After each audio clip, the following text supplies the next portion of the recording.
So the work is a way to identify what you yourself are believing, to identify the thoughts that cause all the suffering in the world. For example, you identify a concept or an assumption that you are thinking, believing is causing stress, and you put it up against the following questions. The first question, is it true? Second question, can you absolutely know that it's true, this assumption you're believing? Third question, notice how you react. What happens when you believe that thought, when you're thinking that thought? Fourth question, who would you be without that thought? What would your life be without that thought? So, for example, if you have the thought, he doesn't care about me, and you ask yourself, is it true? He doesn't care about me. Is it true? The work is meditation. It's contemplation. It takes very deep stillness, because what arises to meet that question is pure knowledge, yours. You know, you're the teacher you've been waiting for. And in the stillness, as you wait for that answer within you to meet, is it true? Amazing things happen. In fact, enlightenment happens. So the second question, can you absolutely know that it's true? Let's say your answer to the first question is yes. Yes, it's true. He doesn't care about me. He told me he doesn't care about me.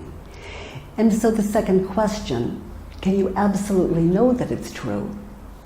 It gives you an opportunity to experience amazing other ways of seeing that same idea. So I invite you to test it and to see how widely and vastly your mind can open just through the experience of that second question. Can you absolutely know that it's true, that he doesn't care about you, or whatever concept and assumption you're questioning? So the third question, how do you react when you believe that thought? How do you react? What happens when you think that thought, that he doesn't care about you or she doesn't care about you?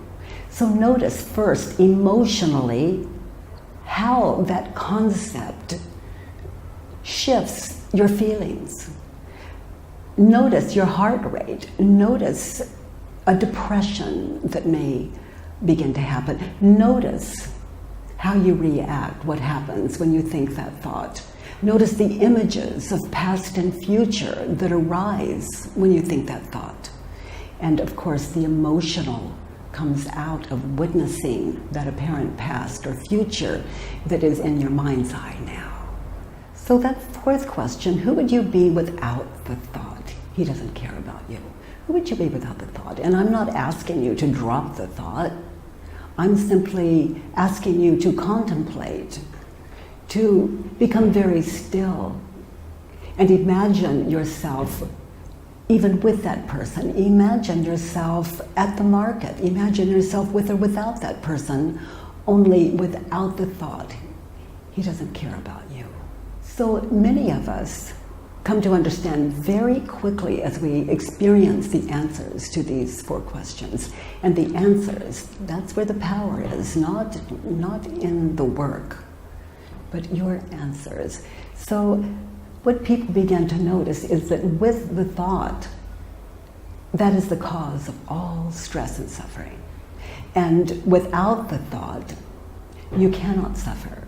So eventually people come to understand that it is what we are believing that is the cause of our depression, our stress, our heart rate, our emotional, and not what is happening in the world.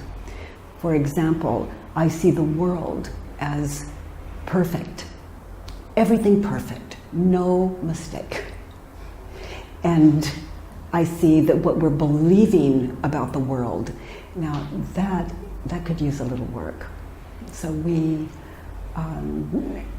continue to work on the world to change it. And I'm not saying don't try to change it. I'm simply saying until we work with what we're believing, that we are going to continue to produce in the world the same war that has been going on since mind first began to attach to what it sees, a belief system that for me can no longer be valid. And this is what I invite you to. So then I invite you to consider the opposites. I call it turnarounds. So for example, he doesn't care about me. Turned around to an opposite, he does care about me. And then to become very still again, always remembering that the work is meditation. And notice genuine examples of where he does care about you. And your mind might scream, this is impossible, he doesn't. And to be gentle with that, and good, that's fine, and continue to find genuine examples of where he does care. And that's the invitation. Another opposite, he doesn't care about me. Another opposite is, I don't care about him.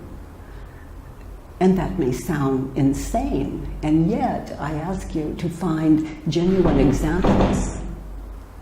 To find genuine examples of where you have been uncaring toward him. And then in that, you may even want to apologize and make amends and make it right with yourself and him, if that's what it requires, for you to be right with yourself. Another turnaround, original concept, he doesn't care about me. Another turnaround, I don't care about me. And this can be stunning at first. And I invite you to get very still and to begin to find the genuine examples of where you have not been caring about yourself. And that, you know, I invite you to illuminate yourself just by contacting what is already within you, to allow it to be born through these 4 questions and turnarounds that I call the work. If you consider, after doing the work, you have the thought, let's say, he doesn't care about me, and it could be that you experience humor, and then you begin to notice that it was absurd. And then you begin to notice that what used to cause depression when you had that thought now brings a kind of wonderful amusement to it. So this is the difference between depression and no depression, and I see it as the difference between asleepness and awakeness, or unenlightenment and enlightenment, to just one concept. That's just one concept. And questioning one concept can change what you believe about everything.